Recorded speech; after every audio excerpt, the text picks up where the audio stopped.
Well, hello, welcome to week 6 of the Center for Ministry's Introduction to Christian Ethics. And here we are, counting down. We've only got a couple more weeks after this. I will tell you, though, this is probably my favorite week, my absolute favorite week of this course, because today or this week we are talking about self-care.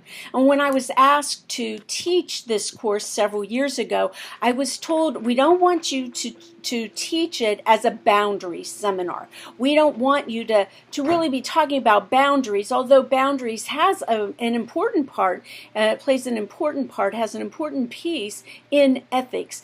But part of what we are talking about in boundaries are about appropriate actions, how we interact with other people, which definitely is a piece of ethics. But what I really want us to come home on, particularly this week, is that we cannot have good boundaries. We cannot act ethically. We cannot act with all integrity if we ourselves are compromised in some way. Now, let me tell you, a lot of us do a lot of pushback about going to boundaries training, about taking boundaries workshops or seminars.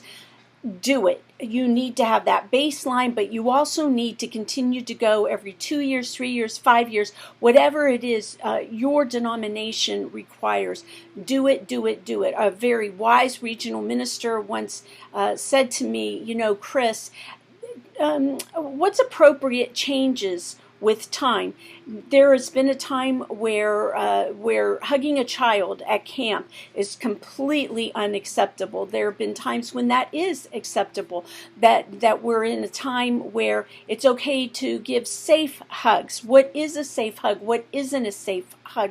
At one point earlier in my denominational ministry, it was not okay to hug, but it was okay to sit next to a child and perhaps even put your hand on their knee. And today, well, it depends. That might be okay or it might not be okay. That's all the more reason that we go to boundaries training to know what's appropriate, what's not appropriate in this particular time and setting where you are, but it's also to be reminded and to stay on top. Now, you're going to see us talking about that this week, about reminders and staying on top. Let's talk about now how we do this, about self-care. When I talk in terms of self-care, I'm talking about the physical, mental, emotional, and spiritual parts of ourselves. Now, I was working with some doctors in Seattle, and they said, Chris, tell us some more about this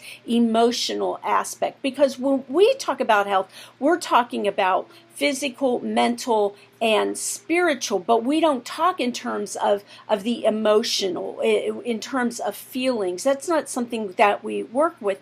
We can, and I brought home and said, I think that feelings often get caught up in the mental, in the mind, but feelings are separate from the mind. They come from much deeper within us. Now, we can't control a lot of things, right? We can't control what feelings we have, but what we can control is how we take care of those feelings, how we take care of ourselves, how we keep any part of us from overriding the other parts of us. There are, as I'm saying, a lot of things we can't control, but there are some things we can control. Just recently, I saw a doctor who said on television, who said, I think within my lifetime, I think within the lifetime of my practice, we are going to see a cure for Alzheimer's disease, that we will be able to eradicate. But he said, what we do know is that we can safeguard against it with exercise, with rest, with what we eat and what we don't eat. I mean, we know that one of the key indicators of stress is how we eat, and strokes and heart attacks. And we know that if we will, just take a walk, if we'll get appropriate rest, if we'll eat appropriately, it will make all the difference in the world. But how many ministers have I seen that are diabetic, pile on sugar at a church dinner and say, well, that's okay, I can just take an extra shot of insulin. No, that is not healthy. I'm sorry. If that's one of you, I'm not sorry for saying that, because it's not healthy. A lot of us eat emotionally. We eat because of what's eating at us. Our minds, our mental states get in the way of our personal and our professional lives because we refuse to see a mental health care provider. We, again, some of the saddest ministry that I've had to encounter has to do with ministers that are in their early 60s and late 50s, early 60s, even mid 50s, and they're, I think, my golly, if you had gone and gotten counseling 10 years ago, you would be in such a different place right now. And I have to wonder, and often am so sure that they don't have enough time in ministry to really get it together, and they will not finish ministry well. We have physical ailments. We have these mental challenges. We have this unaddressed emotional pain, and it compromises our spiritual health. We can control these things. Well, you may have already noticed that our readings in Schmidt's are the same as last week's reading. In fact, I had to go back and check the syllabus and what was I thinking, and then I'm reminded that what I'm thinking is it's so important. What Schmidt's has to say to us about boundaries and taking care of ourselves is so important that we're going to look at it again this week. So if you think, woohoo, I'm off the hook, I already read this, go back and read her again. Please read her, because we're not talking about the pieces of boundaries and making wise decisions and being integrous. What we're not talking about. What we're doing is bringing it home. We're moving from talking about others and what ifs and what nots to asking ourselves, how am I going to keep myself in check? How am I going to get healthy? How am I going to be healthy? How am I going to be virtuous? How am I going to be integrous? Do you notice I've been accused of verbicide before? Been pointed out a number of times that integrous is not a word. Isn't it surprising that we do not have a verb for integrity, that we act with integrity, that we have integrity, but we don't have a verb? And isn't that maybe part of what our problem is, that we are not expected to be integrous, to act with integrity? Integrous. It's an important word for us. Let's talk about self-care and balance this week. We have 5 readings, all of which are really important for us. And, they're more than readings, quite honestly. They're worksheets overall. So if you will get with me here, I'm going to pause for just a moment. I'm going to turn my phone off, and let me say a thing about phones, my friends. So many of us go to meetings, and I don't know, I guess we think that people won't die if we get the call to go to the hospital, or I don't know, that there's nothing more important than what is coming across on our phones. And so we always have them on, and they can be so interruptive. And perhaps you've been hearing this horn going, which is a reminder that I'm supposed to be in there spending a little time with God, but what it's doing is being rude to you. So I want you to stop and go pull up your readings while I turn my phone off. So pull up this week's readings so you can follow along with me.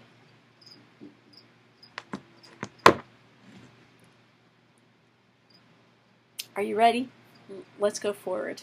Our first reading is about self-care and boundaries. And this came from a boundary training that I went to. Golly, I wish I could tell you how many years ago. I'm not sure anymore. But Joretta Marshall, who is now a professor at Bright Divinity School, came and talked to us about these different parts of who we are. I've talked about the spiritual, the emotional, the physical, the mental. She really builds out from that and talks about this a different selves that we have. Yes, our spiritual being, but we're collegial beings and scholarly beings and interpersonal beings and communal beings and emotional beings and physical beings. There they are. And then she asks these questions. Let's just talk about the physical being. How does your body let you know that you're stressed? How do you care for yourself, your physical and your sexual being? How does the spirit live in you physically? I want you to go through, I want you to look at those questions and spend some time with those. Our second reading this week is about building support systems, and you'll see this piece on systems of support. I've built this on out of what Joretta has written on self-care and balanced living. So, as far as a spiritual being, who's your spiritual director? Who's your pastor? We all need pastors. Who's your pastor? Being a collegial being, who are your colleagues? How do you depend on them? Who's your Barnabas? Who is working with you? Who are your colleagues? How do you depend on them? Right? Scholarly being, with whom do you find intellectual stimulation? Where do you go for challenging continuing ed? Who's your mentor and whom are you mentoring? How's your marriage? How's your family? Who's your counselor? Who's your trusted friend? Who's your accountability partner? Who do or will you let say to you, you need to tend to your family? I've talked to you before about my accountability partners, and one in particular is coming to mind who would always say to me, what did you do on your day off? When was your last day off? It's one of my favorite questions to ask as a coach. And there were times that my husband would say, I'm going to go call so-and-so and tell her that you haven't taken your day off in 2 weeks. And I'd say, oh, stop meddling. And he'd say, someone's got to know and hold you accountable, and it can't be me. Your spouse cannot keep you accountable because you can blow them off way too easily. You can argue with them, and it can get in the way of your marriage. Who's your accountability person? Who's helping keep you on track? Who are your friends? Who's your community? Where do you find support? Keep saying, again, I keep saying, I bet I do, that your church folks cannot be your friends. Who are your friends? And friends, being a minister is one of the loneliest vocations one can have. Those of us that are serving in small towns, it's hard to find friends. Those who are single, that has been one of the most difficult conversations I've had with young single ministers. Where do they find people to date? How do they find spouses or mates along the way? Your emotional being, again, who's your counselor? How are you engaging your grief? We do funerals. People we know, people we've cared for, people we care about die, and yet we never take the time to grieve, to step back. And I watch some of you doing, 2, 3 funerals a week, a month, and there's no stopping. Where is your time to grieve? Where's your time to say, God, why did you allow that to happen? Who do you go to release your hurts and your frustrations? Who holds you accountable for the boundaries that you set or you're trying to set? How are you releasing your tension? Who holds you accountable for resting and relaxing? Are you exercising? I hate that question. Are you eating and drinking appropriately? Not saying don't drink, everything in moderation, it's been said, but I will say that some of us can't drink appropriately. Support systems. I love the book by Len Sweet called 11 Indispensable Relationships You Can't Be Without. It was 2008. On your handout you'll see the bibliographic link there, not the link but the credit there. I want to touch on a couple of these because they may not be very familiar to you. Nathan, again, you can go back and look at these scripturally. But the one that tends to get lost in here is Rhoda. This is who's your little one. And you may remember that Peter was in jail and the angels let him out. Everybody thought he was very possibly dead. He shows up at this house and he rings the doorbell, and the little servant girl Rhoda comes up, and she is, oh my gosh, and she just slams the door in his face, and she runs and says to everybody at the house who's lamenting the arrest and the jailing, the imprisonment, and she says, oh my gosh, he's at the door, and they're like, no way, he must be a ghost. She said, no, he's there, and so they go, and sure enough, he's just out there at the door. Here I am. Yeah, how did this happen? But Rhoda is this naive person where nobody else would believe. She believed. Who's your little one? Who's that innocent one in your life that is going to ask you those questions that can make you smile? I was at church this morning with my grandsons, and the minister, the preacher, was talking about what will happen when Jesus comes again, and how the lion will lay with the lamb, and the calf will lay with the bear, and my one grandson Carson says, yeah, and the cow will feed the bear.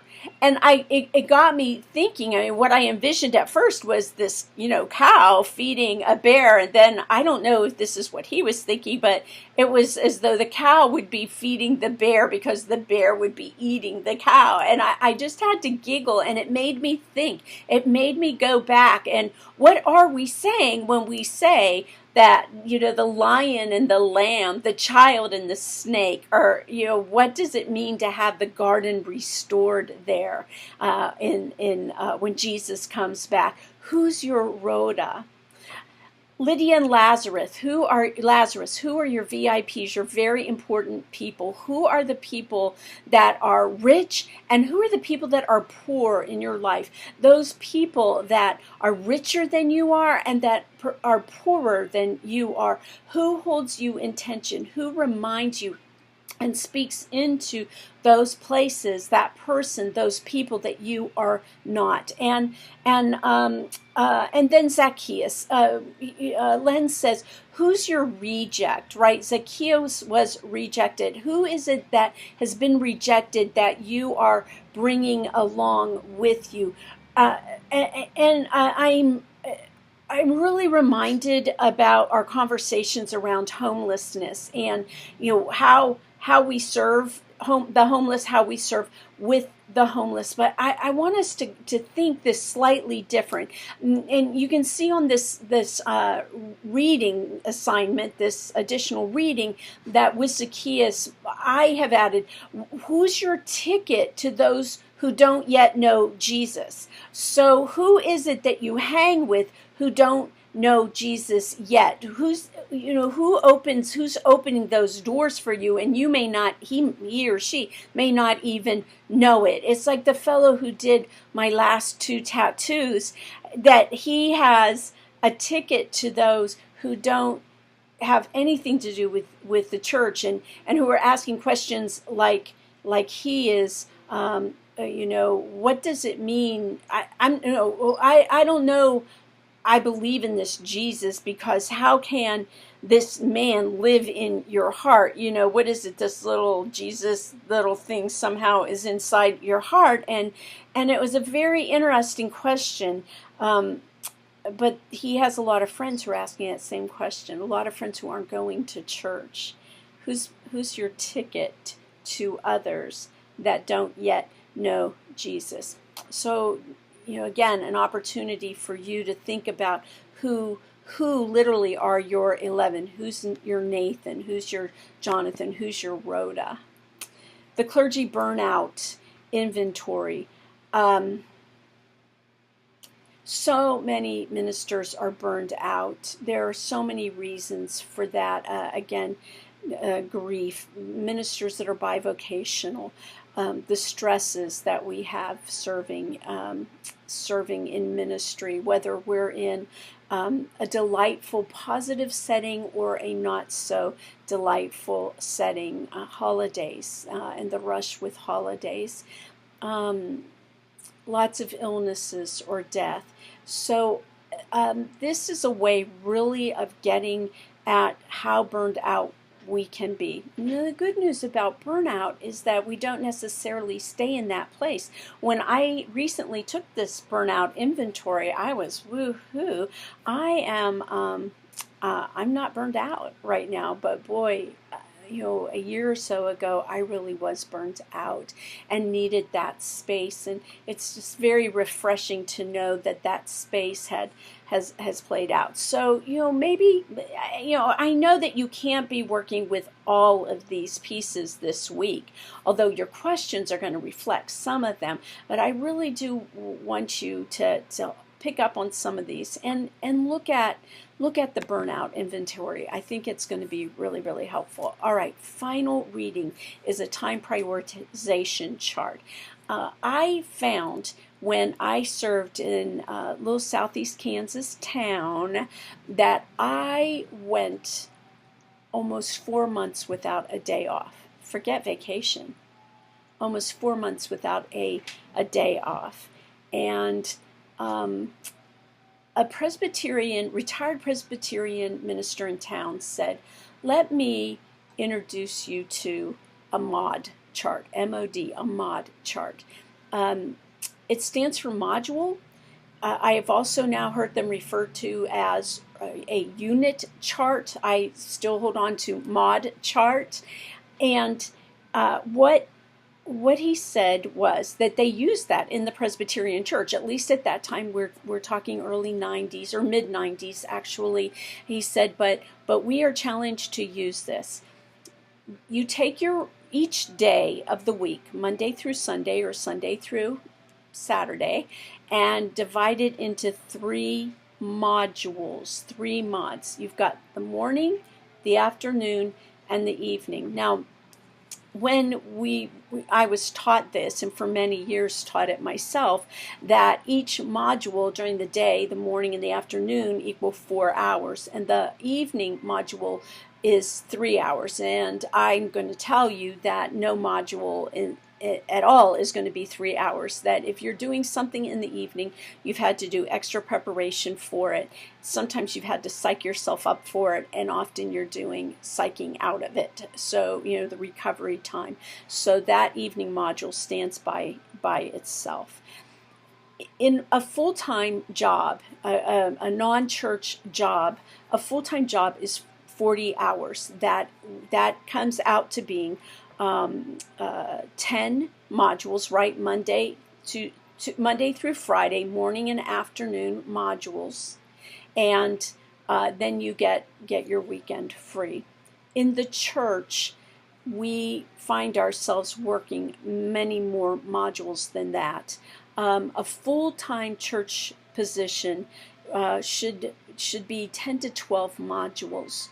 Now, I know particularly with funerals that's going to add on modules. The holidays are going to add on modules. But what you have to get comfortable with doing is switching out modules. If I just had to work, let's say I just had to work Monday, Tuesday, Wednesday, Thursday, and Friday, 3 modules in there. I've just worked 15 modules.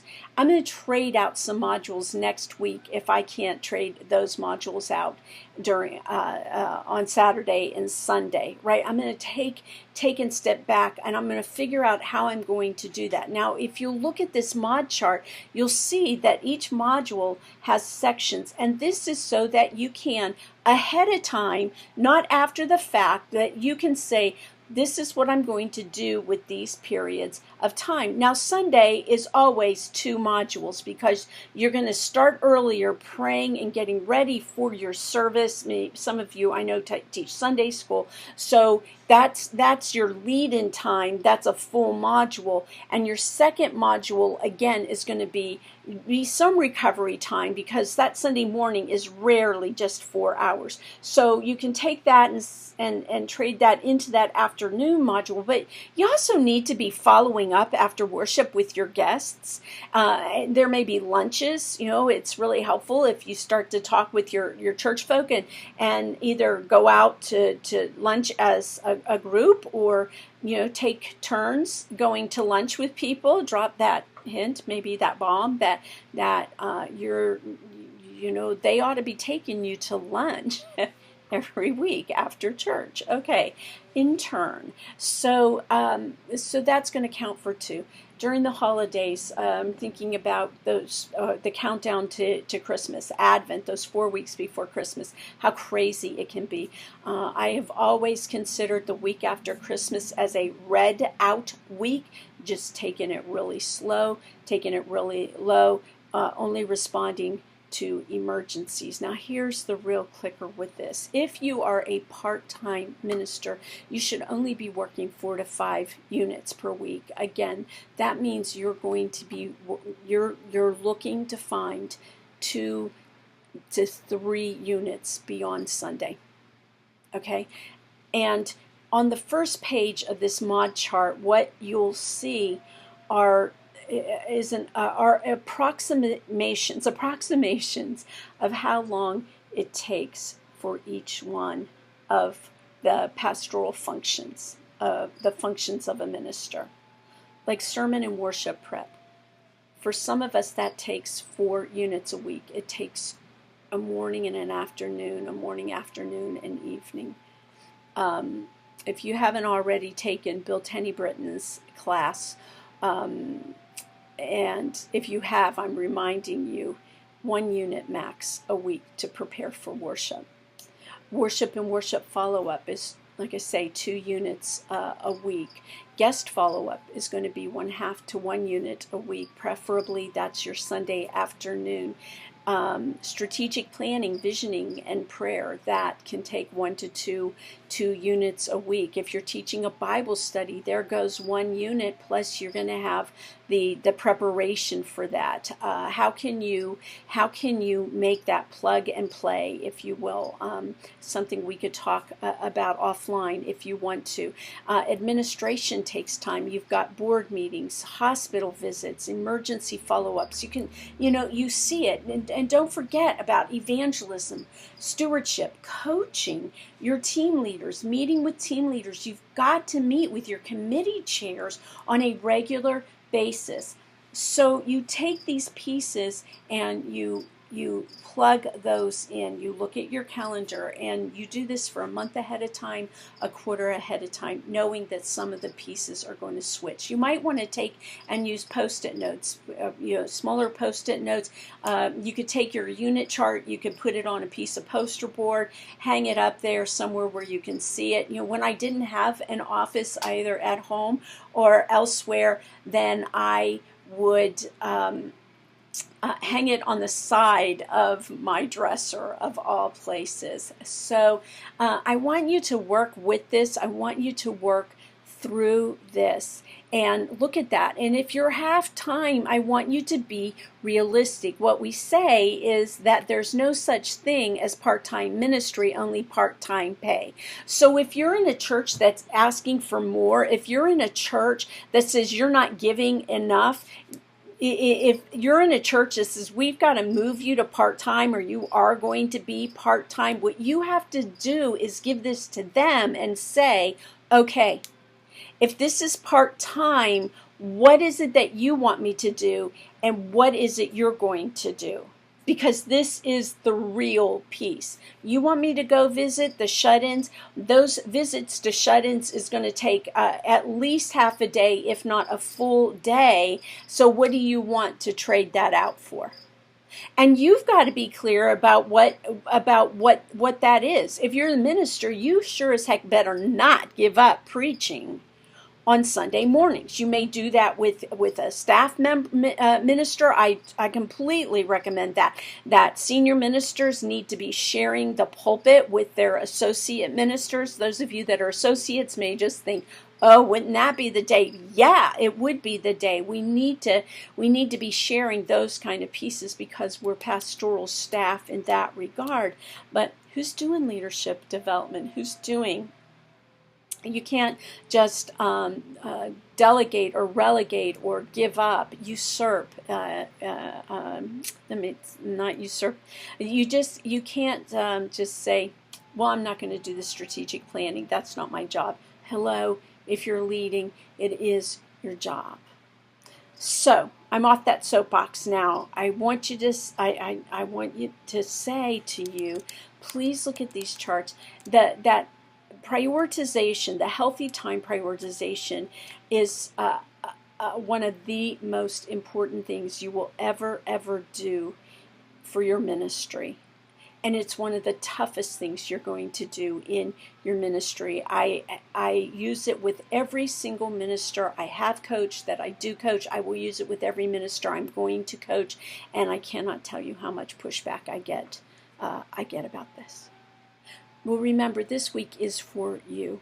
Aristotle says that virtue is a mean between two extremes, the excess and the defect. When I read that in Levin, I was thinking the excess and the deficit, but this is where virtue meets. And he said virtue is acquired by practice, so that acting virtuously becomes a habit. We're going to practice. We're going to practice.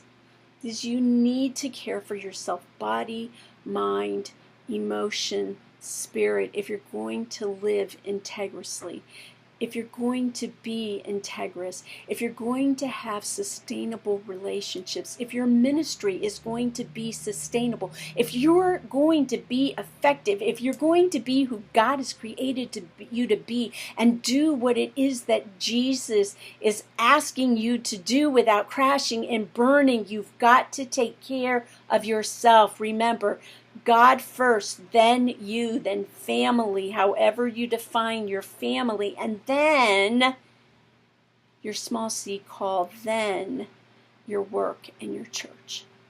Okay? I say it every week. Have some fun with this. Work it. It's important. It's so dad-blasted important. I'll see you on the discussion forum. Have a great week. Do some nice things for yourself. Tell me what you're doing. Bye-bye.